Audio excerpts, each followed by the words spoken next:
Welcome to Cooperville. Do you know what's fun to do in Cooperville? Pack up your shit and get the fuck out! Listen. www.welcometocooperville.com. Who the fuck says www anymore? I can't even say it. www. Stop that. The Welcome to Cooperville podcast. On demand anywhere quality podcasts are available. And some places where cheap podcasts are available. Yeah, the local gas station has some. Subscribe, get updates, feel better about your life. Welcome to Cooperville.com. Check one, check. Welcome to Cooperville! Make sure you use a coaster. The wife gets upset when we leave rings on the tables.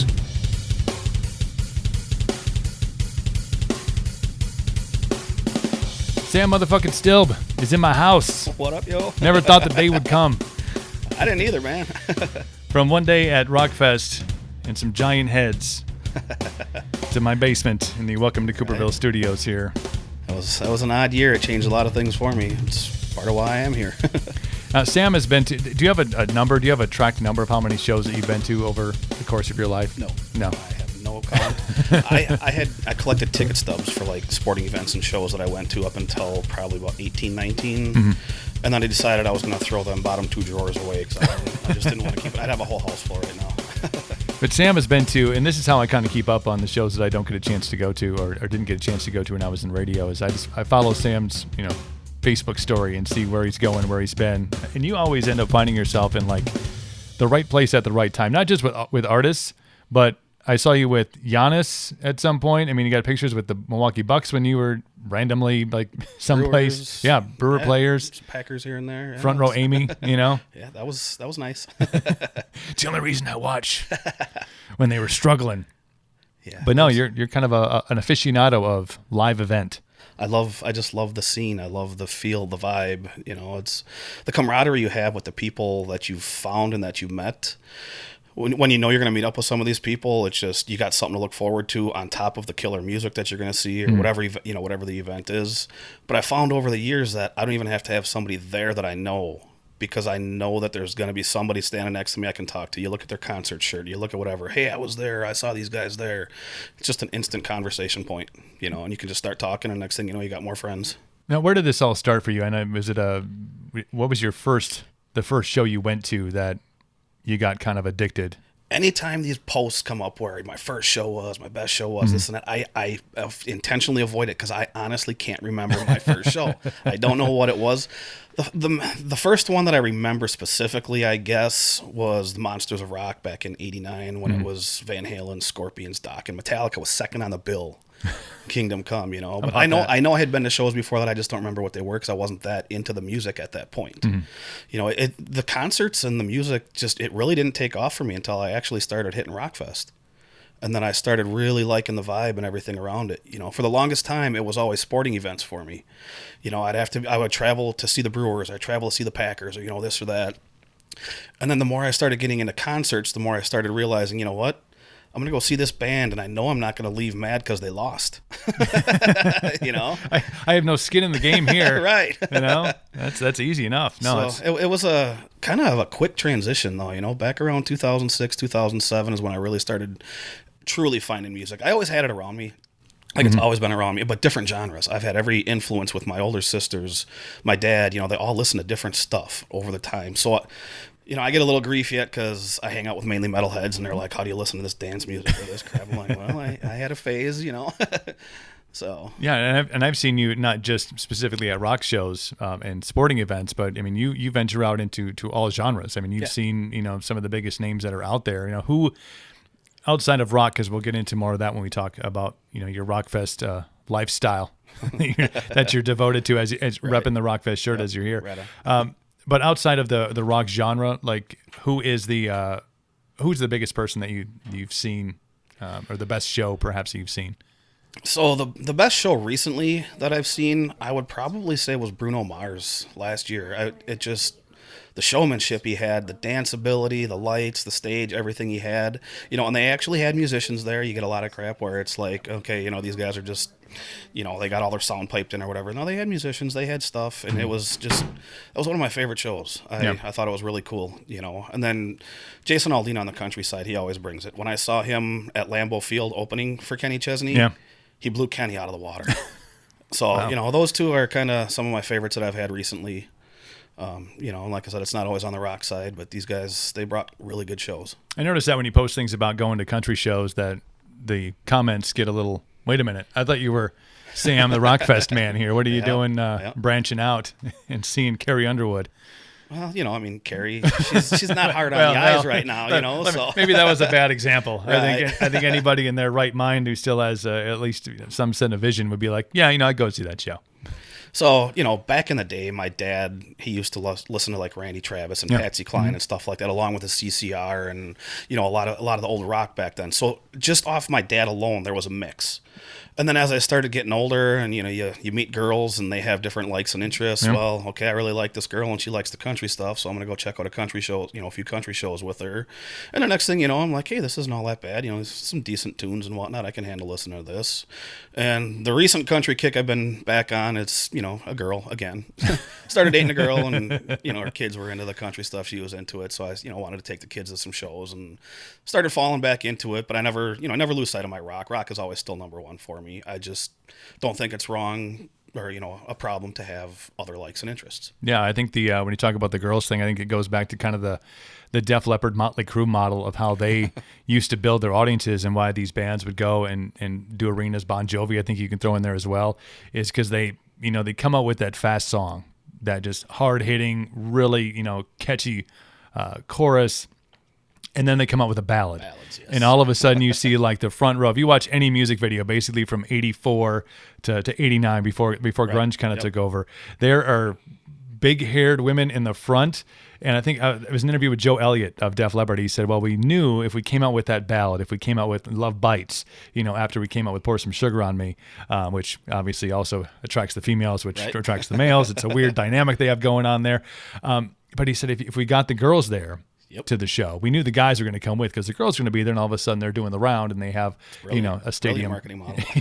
They knew what they were doing. Right. If it wasn't for a little guy from Seattle, who knows? Who knows where the world would be at this point. But Rockfest is something, and you and I crossed paths at Rockfest probably 8 or 9 years ago. I think was our first interaction, and my first reaction, being out there, because I'd been out there as a fan, and when you're out kind of in the, watching from afar, I don't think you really get a good vantage point than when being there 4 days in a work environment for me is to see the completely different dynamics of people that are out there. I think if you've never been to a festival, a rock festival, there's a little bit of preconceived notion, I think, of the people that are there, but it's such a weird and amazing dynamic of diverse people that come to these rock festivals. Sam finds a way to stand out amongst all the. I mean, I saw a girl with a guy on a dog leash. With like duct tape over her nipples, pulling a guy around, and that is still second in comparison to some of the things that I've seen Sam put together at Rockfest, as far as his outfits and his hair and his beard and T-shirts and giant heads. Where does the creativity come in when you have obviously if the festival coming up every July? When do you start going, okay, here's my ideas for 2019 or 2020? It depends. So like, for my 2015 stuff, I found 2 stupid little pair of sunglasses back in 2013 that I bought, and I'm like, I'm going to hang on to these. I can do something with these. I'm going to hang on to it, and then I figure, like, all of a sudden, like a year goes by, and I start getting this idea. I'm like, okay, I can put this around that and do this around that. I think it was the 2017 or 2018. I had no idea. I didn't even know if I wanted to do anything. Next thing I know, I've got a closet full of stuff, and I'm ready to go again. So it all depends on what I see, where I'm at, if something strikes, and then I get this little idea, and I turn one thing into the whole thing around it. But when I do find it, I go all in on it.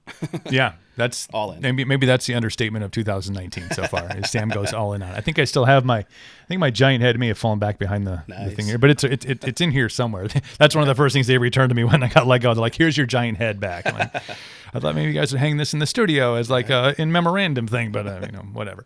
But the giant head year, where you had Heads 2014. 2014. So I'm running down that year this year right now. Heads on Sticks of artists, myself and Taylor, my former promotions director. We got our own. That has led, and I'm seeing some of these things pop up on Facebook. That's why I bring it up. Right. Is that has led to some not only photo ops for you, but I've seen artists posting things that, and guys like Five Finger. I saw the Ivan Moody poster, the Five Finger post from the other day. Tell me about that. Tell me about 2014 and what level up that got you to. So 2014, I can honestly say it changed my life. Yeah. It really did. I mean, it was one of those. Just that weekend, everything around me changed. The friendships that were created after that, the doors that had opened, everything. But I remember I'm watching a college basketball game one night, and I see, behind the hoop, how they wave these big heads to try and distract the guys on their free throws and stuff. And I'm like, you know what? I never see one of those at a rock show. I'm like, do I do it? Do I not? So I went to, Build Ahead, and I looked, and they're like $10 a piece. And I'm like, do I do it for one or do I do it for a couple? And then I realized, you know what? If I'm going to do this, I got to go all in. I got to get every single lead singer on the main stage each day of the weekend. So I'm like, I hemmed and hawed. Spent the $200, got them done, submitted my pictures. They came back to me a couple times. Hey, this isn't clear. This isn't bright. You got to send a new picture. And I'm like, I'm just trying to find clear, crisp pictures that these guys are posting of themselves on the net. Right. It ain't always easy to do because not everybody puts stuff on there that, and I finally came back to him. I said, look, this is what I got. If it's a little grainy, I don't care. It's going to be at a distance. It's just for a thing. I thought, honestly, after like the second singer, I was going to be done with these things. I was going to be tired of lugging them around. I was going to set them down. And then all of a sudden, I met Mitch over at Radio Row afterwards and got a picture with him, and thought it was really Mitch cool. From Wayland, yep. Mitch from Wayland, and I had a chance to chat with him about it, and while he thought the idea was cool, he was like, "Dude, you picked the absolute worst fucking picture of me ever." So to that, I apologize, Mitch. I still feel bad for that. So but, sorry.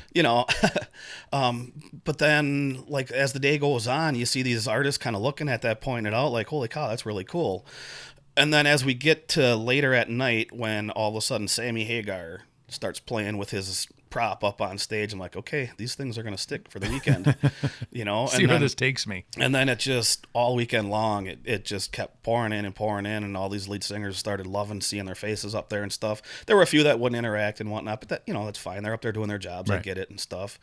But I took that little idea and I turned it into something. And then, like you said, the radio stations are noticing, Rockfest is noticing, I just had all these things all of a sudden coming at me all at once. People are like, oh, hey, can I get a picture with this? Can I get a picture with that? Yeah, sure. And then 2014 was the first year that Rockfest decided they were going to institute this Ultimate Rockfest fan. Mm-hmm. Just a way for them to engage fans, say, hey, we recognize some of our people that stand out and whatnot. And obviously I stood out that weekend. And from there, I kind of got to know Wade. I got to know Jill. I got to know the Fest staff. I started chatting with them more. Now every time I come up to the area, I always have to stop in at the Fest offices and talk to everybody. Just all the friendships that sprouted and, became what it is for me today. It's just, it was a great idea that I didn't think was a great idea at the time, but now looking back, I'm like, wow, that was killer. I remember 2014, Devour the Day was on stage, and I think yes. you had a Blake Allison. Did you have a Joey one nope. too? Or just it was just Blake? Only the singers. It was okay, Blake. So but Joey saw Blake Allison, my buddy, and Joey Chicago from Devour the Day. I think Joe took the head. He had it on. Yeah, he came over to the left catwalk. He saw me with it, and he starts pointing at me. So I kind of I'm like he wanted the thing. So I go over by the one catwalk. He grabs it. He's got it in his mouth. He's walking all the way back, still trying to play his song. He calls one of their guys out to have him bring out some duct tape or whatever. So he's like trying to tape this thing onto his mic stand as he's still playing, as he's still, partially singing parts of the songs and whatnot. And then finally he had it, they had it attached there, and then he turns it sideways so that Blake's looking at it, and Blake's trying not to die laughing because he's singing to his own head just across the stage, and it just... Yeah, I had those guys in right after their performance. They came into the booth, and I had them on an interview, and I think you were in the room, and you came over there. And then I remember Blake saying specifically, he was like, that was one of the weirdest moments that he's ever had in his illustrious musical career, was singing to himself on Joey's body.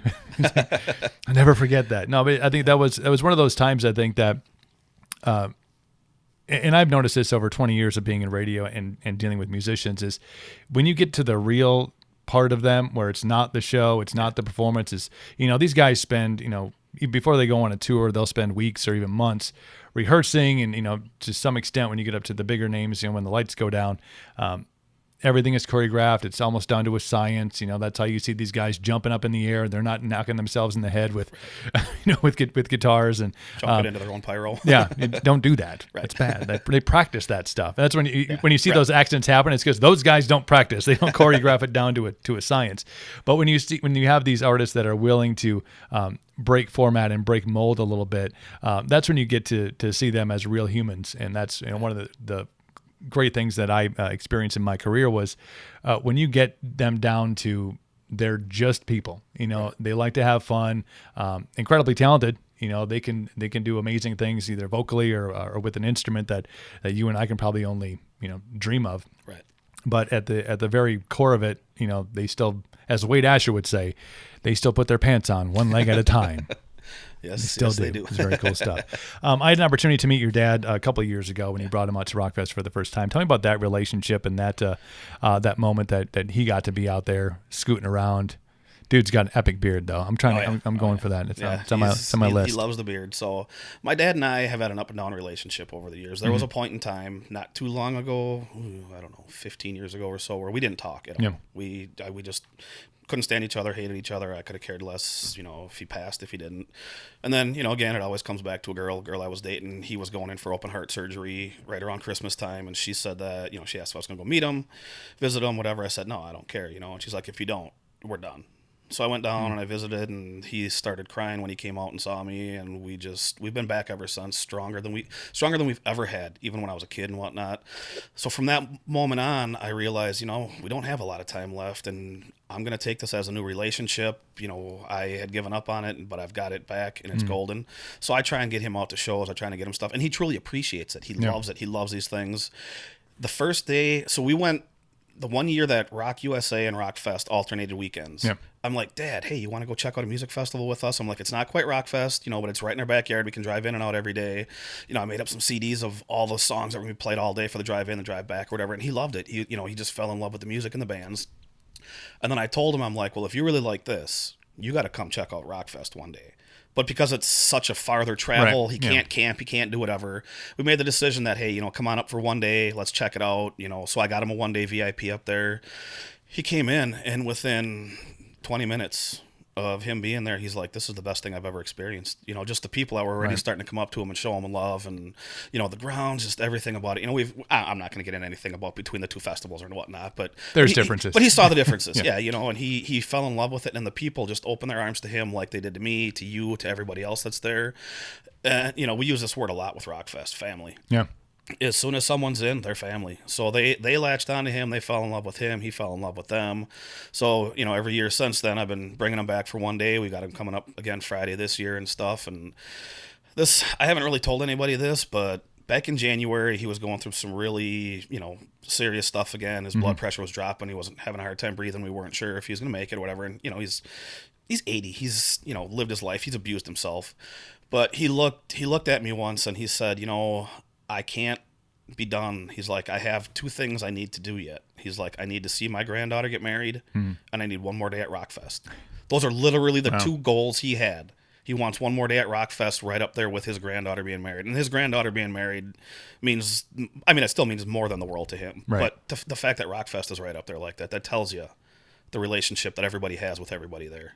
And that's one thing I do want to touch on is that there is I'll put it into two sections, but they all kind of go together. The Rockfest staff, even the newbies that have come in, over the course of the last couple of years, that's one set of family. I think when you're in with them, you're kind of in. It's a for life thing. It's definitely. I feel like, what is it? 4L. That was NWO. I think for life. Yeah. Yes. Okay. Good. WWE reference there, people. For those of you who are just whiffed on that one. But then there's also the diehard fans that are at Rockfest every year. That lineup is important, but it's not the determining factor on whether they go. You're obviously one of the leaders of that group. You look at guys like Frank Goddamn Johnson. Oh yeah, Good old Frank. Brian Hoban is on there as well. Brian Stratton, the Big Dog Saloon. There's a whole Bent Nail crew, army. Everybody. Yeah. There's an army of people, of fans, and there's Facebook groups about these with these guys on there. We get a chance to kind of go back and forth, not just about Rockfest, but about music and concerts in general. Tell me about that group and the relationships that were formed, because I'm guessing before Rockfest, those relationships weren't there. I didn't know any of these people Yeah. before Rockfest. I didn't know anyone.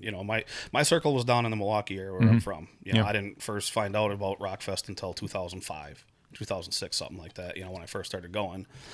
But it did not take long for us. As soon as you start seeing these people, you stop at some of these campsites, you talk to them a little bit. Hey, have a shot, have a drink, do this or that, and then the next thing you know, you've got their phone numbers, you're hanging with their family, you're talking to them about all this other stuff. It grows so fast. Yeah. It's crazy how awesome the people that we have around us are. So through the groups and whatnot, you see the names, you see people typing this and that, and then when you finally get a chance to meet them, oh hey, it's right away with a big hug and all that, and I don't know that there's any other big like Facebook groups like we have. We have 2 groups for crying out loud that are dedicated to Rockfest. It's amazing. And I don't see much of that. I know there's other groups out there on Facebook, but the camaraderie that those people have, I can't imagine is anything close to what we have with our family. There was a time, I think, when Northern Invasion was up. Obviously, there's Rockfest, there's Rock USA, and just going from outside perspective, looking at the group, and I think it's something that you and I both agree on, that I want to say a music festival is a music festival, because I think there are ones that are above and beyond just flat out better, whether it's the people, whether it's the grounds, the layout, the access. But there's some that create, and bands do the same thing. Artists can do the same thing in groups like that, is create this weird animosity between individuals. Yeah. My band's better than your band. My festival's better than your festival. I'm going here because of this. But it always seems like when those types of conversations have been brought up in the group, obviously the ones that are completely jaded, and you're talking to somebody who there's no way you're going to change their opinion, because damn it, Nickelback sucks, and they don't even care. Nickelback puts on a hell of a live show, man. I'm telling you, I've seen them a couple times. Me too. But tell me about, there's always seemingly a open dialogue when it comes to like the Facebook group, especially about when there is kind of some headbutting in there. There seems to be some, I don't want to say cooler heads prevail, but there's always a good dialogue that happens on there. We set out, like myself and Brian and Frank and Jody as the admins of our group that we're in and whatnot, that this is about Rockfest first and foremost, and the title's Rockfest Fans Midwest Concerts. It's about Rockfest. That's what first and foremost. We're gonna respect Rockfest and everything about it, but we are gonna, we want open dialogue, communication for all these other music festivals, all these other bands, concerts, and whatnot. It's still a part of the music world, and it's a part of us, and it all affects us. But there's going to be a certain level of respect, even amongst ourselves towards some of the other festivals. And I'll admit I haven't always lived up to that, but I try and come back and say, hey, toe the sorry. line, Sam. Right? You got to toe the line. But for me, it's because I'm invested in Rockfest. I'm emotional about Rockfest. It's my thing. I feel like I'm part of the brand. So, I take it to heart and I take it personally. But like Northern Invasion, I've been to it a couple times. It was a fun event, but it's a different setup. It's a different scenario. Right. It was great for us music fans to have another outlet to go to. But for me, knowing the the ins and outs of the bands and whatnot, and the restrictions that were put on by the AEGs and whatnot, and how it affected Rockfest, for me personally, I was not thrilled to find out that there are all these restrictions, and as soon as the Northern Invasion lineup comes out, we know we're not getting these bands because they're there. And like I said, I'll still go up to the Northern Invasion and check them out and stuff, but now I know I don't get them bands at Rockfest. But we try and maintain an even keel, and just, if things get out of line, we'll just, try and round everybody back up, say, hey, look, it's not that big a deal. Please, change your tune. If they don't, we'll delete a few comments here or there. We try not to be like, a censorship group or anything like that. We like to let people have their opinions and stuff, but you got to be respectful about it. You got to make sure that because you don't know whose eyes are on this. There are some band members in there. There's some radio people in there and stuff. So, we try not to let anyone get stepped on that way.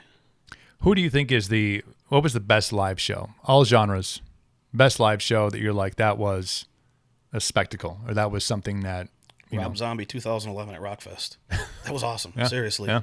He went on and on and on. He kept telling you guys, fuck your timer. I don't care. I'll pay the fines. I'm going to keep playing. I honestly don't remember how long he played, but that was a long set. That was back when, for me, Rob Zombie was still a spectacle to see every time he came around, because he brought big stages and big props and all sorts of stuff. So he had pyro, he had everything going on, and he played for a long time. That for me, that was like the greatest show that I think I've ever seen. And I had one that it surprised me. It was like, whoa, wait a minute. Because I was going through a weird spot in my life. Kid Rock had just come out with his Rock and Roll Jesus. Yeah. So I was going to go see him in the rave, and he had special guests, Rev Run and Peter Wolf. And I'm like, okay, I don't know how this is going to work. Who's going to come out and play what? 8 o'clock comes around, and Kid Rock is on. He comes out and he starts jamming his jams. And then midway through his first portion of the show, Rev Run comes out. They break into a little DMC and stuff like that. They just dabble in some other stuff. They did a couple of Kid songs together. Kid played more of his songs, took an intermission.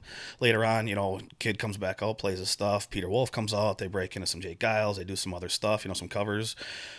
And then, but that was probably the first show where I think I've seen an artist pretty much play all of his library, every single song that I wanted to hear live and see live.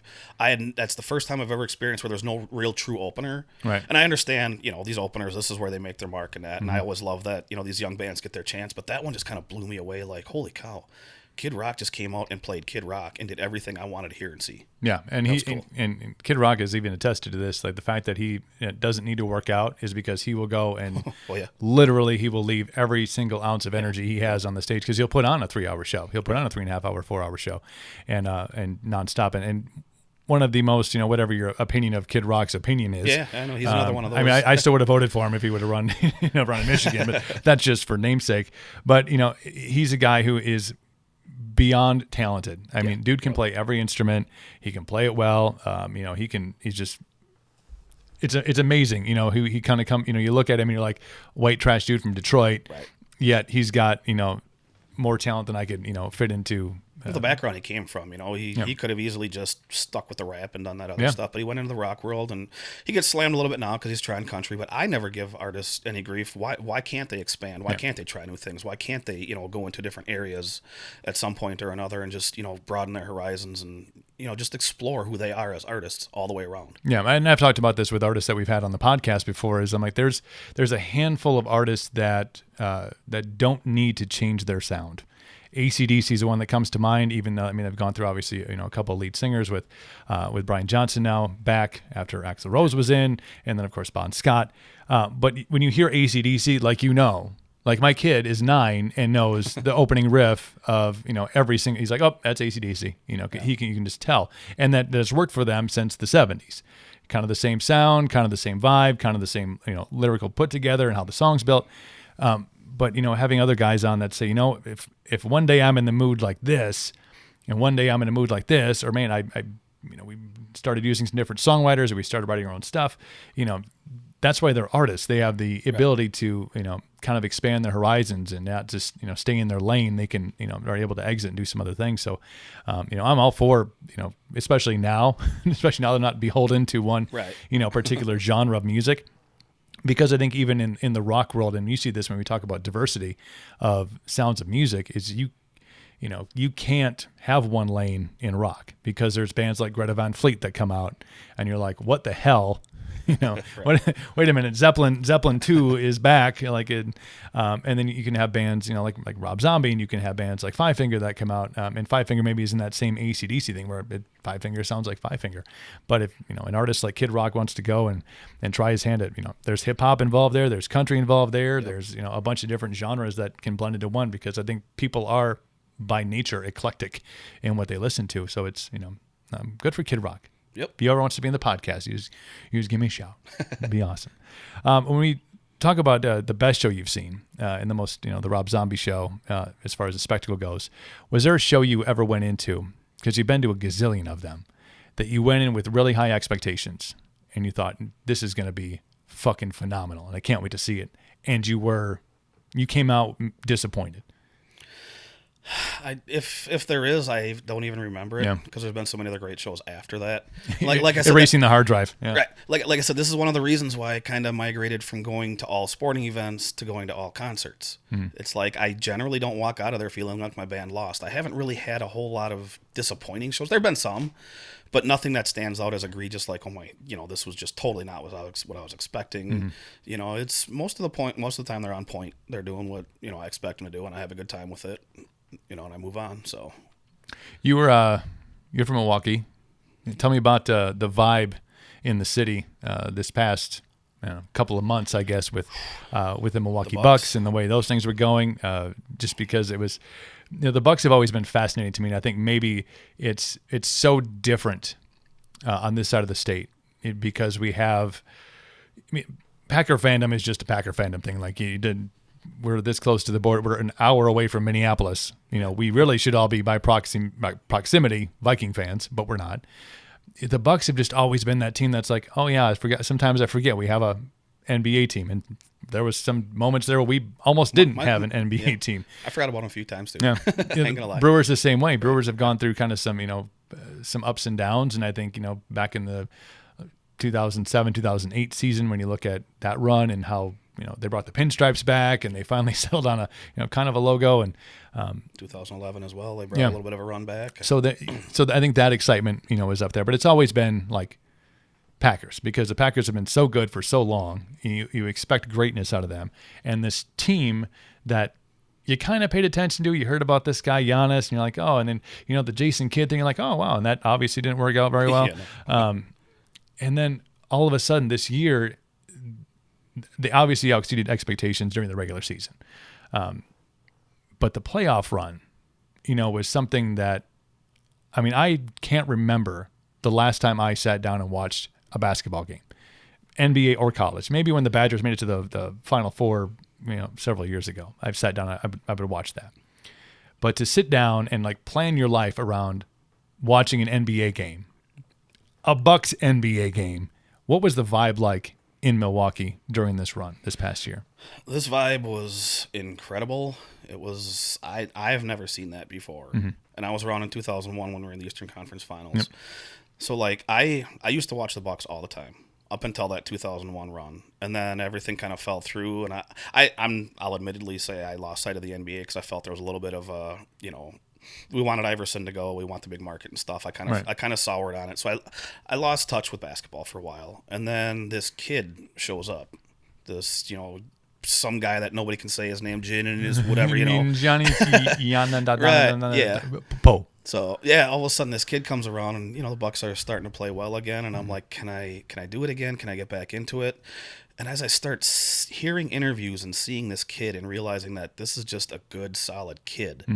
That I'm like, I can support this guy. I can cheer for this guy, and then you start seeing the teammates around him and realize that he's rubbing off on them. And this is just a good group of kids. And I'm like, you know what? I'm back. Cause I loved basketball. I really did. Right. I didn't want to leave it, but it's like, at the time I felt bitter. I'm over it, whatever. But every day I pretty sure I watched every Bucks game this year, except for when they're on the West Coast and I had to get to bed late and whatnot. Right. But going down there and being around the new stadium. So last year when I was, I go to some games down at the Bradley Center as the Fiserv was being built. And I made sure I went by, even before I was really fully back on board with being on the NBA again and whatnot, I was fascinated by the new arena being built because I knew I was getting a concert venue too. I'm like, I got to see how this is going to play out. This is built for concerts. It actually kind of is. The acoustics in there are built for concerts with basketball to play around it. But, just all of a sudden you could start feeling the vibe as that new stadium started going up even before the Bucks started going on this big run here and this big push. You could tell everyone was sensing what this Giannis kid was about and what these young kids are about. And like you said, you get rid of Kidd, you get Coach Bud in here, and oh man, it just the town was buzzing every single day. Everyone wanted to be down there. Everyone wanted to be a part of it. I went to probably about 10 or 12 games this year and just thoroughly enjoyed the new venue and whatnot, thoroughly enjoyed the vibe, went down there around some of the playoff games, and it was electric. It was amazing. It was not like this back in 2001 right. when we made that run. It was not even close to that back then. It's a whole new scene. It's a whole new group of people that are desperate for a winner and really want to just cheer and celebrate. I think it's very cool, not only for the city of Milwaukee, but I think the NBA needs to have a small market team that is successful. And, I think there's some budding rivalries in that. Maybe you look at the 76ers. Obviously, Toronto. I think the Toronto thing is going to be something after the way the series went this past year that you can watch in the upcoming season. But really cool to see a team that made me a not huge NBA fan. Obviously, everybody was watching Jordan back in the 90s and, following that story and Shaq and his early career with the Magic and, big name stars, big name, big personalities in the game. And I think we have that in Giannis. Yes. I think he's a huge asset for the city, for the NBA. But my wife was really excited when they lost because my beer budget went through the roof. She's like, "Why the hell are you sitting down on a Tuesday, watching basketball?" And I was like, "Well, this is historic. So I don't have a real job I have to be at in the morning, so it's going to be fine." So it probably saved us a couple $100, but I think this and the way the team, I think you mentioned it, this group, when they're talking to each other about, hey, whatever happens in the off season, we got to keep the team together, keep the band, keep this brotherhood together. I think it's a very cool thing that you really don't hear about in any aspect of sport, usually, and we'll see what happens with, Chris Middleton and some of the other guys that are out there. But it's a cool, it's small market and it feels like it's got that kind of mentality to it too. The cool thing about it that, people in the area saw and kind of really picked up on it, but when you're there and you're seeing it during these playoff runs, Brewers would have an afternoon game. Mm-hmm. Bucks would be playing at night. You'd get to the arena. All of a sudden, you've got Yelich, an MVP, and the rest of them. And Braun, that was cool. Yelich and Braun in the same thing, 2 MVPs up there. I had Rogers sitting right in front of me, for a couple of the games and whatnot, using my buddy's tickets. And you had the Packers, the Brewers, the entire state supporting everybody. I mean, it was literally the entire state jumped on and supported everybody. And that was the coolest thing to see. Yeah, I don't know that happens anywhere else. No, it was amazing to see. And how they all brought together. I mean, these guys aren't from here, but they understand the state and the fans, and that if you're a sport fan in Wisconsin, it's Packers, Brewers, Bucks now, Badgers, obviously. There not many people went to the University of Wisconsin at Madison, but still, we bleed for the Badgers when, especially during football and basketball season when they're good. So it's really, I think that gives an energy to the whole state. Like, oh my God, David Bakhtiari slamming beers, right. Starting this trend, and Aaron Rodgers failing epically, and even the situation where the guy bought the drink for Danica Patrick, and it was the awkward moment that made it all over. But I think it was really cool to see on a national level too, because SportsCenter's covering all this stuff. Like, oh my gosh, I can't believe that. Yelich is here, and then the entire Brewers team was out there at one of the games. So really cool stuff, not only for the city of Milwaukee, but the state of Wisconsin, and for Sam Stilb. So one of the fun parts is, like I said, I have a buddy who has season tickets, so I got to use some of his, and he was pretty close to the Bucks bench. So one of the playoff games, the Brewers were there, the Packers were there, whatever. Craig Counsell was sitting just one section next to me, a couple of rows up. So I said hi to him during, right as halftime hit, just not even a picture opportunity, nothing because I know he's there with his kids and that. And I understand the situation. Everybody else, I get pictures and stuff. With everybody. But I understand the situation, and I won't approach something like that. So I just said hi to him, thank you for everything, whatever. All of a sudden he saw, like Rogers going under the tunnel and Bakhtiari and some of the other players and whatnot. So he was going to go down to the court to go in and be with everybody down there, but he didn't have the credentials on. And the security guy at the front of the section has a job to do. And he's like, "Hey, look, I can't let you down there. You don't have the credentials on you." And he's like, "But, he's like, do I say I'm Craig Counsell or not? Do I do this?" So he kind of looks around, looks behind, looks back, and then he starts walking away. Well, one of the heads of security over in the corner where everybody enters, he saw this, and he comes running up around, grabs Craig. He's like, "No, you come here, come on down," and he tells the guy, "You let him through." This guy, so you can't fault the guy; he's doing his job, right? But, a couple minutes later when I said that I'm Craig Counsell's brother, it didn't work as well. It did not work out. I don't know if you knew this. Craig and I call him Craigie. We're close. Brother of mine. Much. So, it was neat to see that. That's but, cool. It was one of those little things that nobody else will see. But even these celebrities sometimes, you got to make sure you have everything you need. Yeah, and it surprises you when they don't. Like, Right. and I guess maybe that's a cool factor. Like Craig Counsell didn't go to that game, with like, I make sure I have my credentials. He's like, I just want to go and enjoy the game. And, oh, look, those guys, I'm with them. I'm with the band. He just, he wanted to get his kids down there and, introduce them to a couple people and whatnot and stuff. So he eventually got down there and got his thing and whatnot. So, but everybody in our sections around us were just kind of like stunned and then kind of laughing. And then we're like, all right, well, now we got a story to tell. Very cool stuff. So 2019 Rockfest is coming up in just a couple of weeks. About a month. 6, 7, something like that. Yeah. Do 5, 6. You got a plan? I do. I do. And this is my last one. I've You told lie. people. No, I don't. Seriously, I am 1,000% ready to be done with all the dressing up. I've made my mark. I've done my thing. I literally just want to get back to hanging out as Sam. Now that I've got my friends and I know who's what and where, Right. I don't feel the need to be drawing all the attention and doing everything that I've done over the few years. And some of it is I not that I necessarily even love the attention. It's the spirit of Rockfest. Right. Yeah. And I know that everybody looks forward to, okay, we got Rockfest, we got this dude that's coming and dressed up, but I've got my exit strategy. I'm doing my last thing. And then from here on out, I'm just going to go back as, Sam and just hang out and chill. Won't even recognize you. I'll be like, wait a minute. Right. I've gotten that quite a few times, actually. Like when I'll show up at an event or something outside of Rockfest or whatever, and you got to clean up or whatever. And they're like, holy cow, I didn't even recognize you without anything. I think that happened like the first time after we had met. And I think you had the little spike hair, different colored hair or something going on. The sideways mohawk. Yeah, I think that was it. And then like we became friends on Facebook, and then I saw like a normal picture of you like at work, in like a button-up shirt. I'm like, who the fuck is that guy? That guy doesn't look like any fun. Right? He's not fun at all. Oh wait, that's when he's at work, he's not much fun. just harassing your coworkers, and that's actually, cool. I'm a lot of fun at work. Yeah, my coworkers are always laughing. I push limits. I've actually lowered the bar to where now I can just walk over it, and most of my bosses just all right, whatever. It's Sam. Just Sam. Yep. The Sam standard has been set. Well, thanks for coming in, man. I appreciate taking the time out and awesome. hanging out on the podcast, and looking forward to Rockfest and seeing. The thing that intrigues me the most is the exit strategy, because I want to see like how do you go out, because as much as I believe you, Kiss has been on 14 farewell tours. Okay, they just keep on saying goodbye, and then we're done. Oh wait, and we're coming back. Yeah, no, I'm pretty well set. Got my mind made up that this is it. You're taking like a Motley Crue I'm blood getting to the oath. point now where I'm out of shape. I'm chubby. I don't feel like working out, trying to stay in shape. I can't find clothes that fit anymore to do this stuff. It's time. I'm ready. I'm telling you. We look forward to it. Well, again, thank you for hanging on the podcast, and I appreciate it. And thank you for having me. chances are we'll see you in July, if not before. Alrighty.